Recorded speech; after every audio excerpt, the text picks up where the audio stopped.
యేసుక్రీస్తు అక్కడ ఉన్నాడని, యేసుక్రీస్తు అక్కడ స్వస్థతలు చేస్తున్నాడని, యేసుక్రీస్తు అక్కడ ప్రతి మనిషికి ఆరోగ్యాలు ఇస్తున్నాడని వారు తెలుసుకొని గుంపులుగా 6 ప్రాంతాల నుంచి గుంపులుగా వచ్చారండి. గుంపులుగా వచ్చిన వారిని దేవుడు ఏం చేశాడండి? స్వస్థపరిచాడు. స్తోత్రం చెప్పండి ఒకసారి గట్టిగా. ఇప్పుడు మీరు తెలుసుకోవాల్సింది ఏంటంటే, గుంపులుగా మీరు ఎక్కడికి వెళ్ళిపోవాలి చెప్పాలి? యేసుక్రీస్తు దగ్గరికి వెళ్ళిపోవాలి. అందుకనే దేవుడు అంటాడు, వెంటనే శిష్యులకు చెప్పాడు, నా నామాన్ని మీరు ఏ కార్యమైనా చేయండి అని. దేవునికి స్తోత్రం.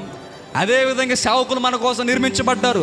గుంపులుగా ఆవేదనలతో ఉన్న నీవు, వేదనలతో ఉన్న నీవు ఇంట్లో ఉండి కష్టపడటం కాదు, ఇంట్లో ఉండి పోరాటం కాదు, ఇల్లు కదిలి ప్రభు మందిరంలోకి వచ్చి నువ్వు సేవకులతో ప్రార్థనలు చేయించుకుంటే, సేవకులతో పోరాడితే, సేవకులతో పాటు నువ్వు కూడా పరిచయంలో ఏకీభవిస్తే అన్ని వేదనలు యేసు నామములో కొట్టివేయబడతాయి. స్తోత్రం కలుగును గాక. హల్లెలూయా.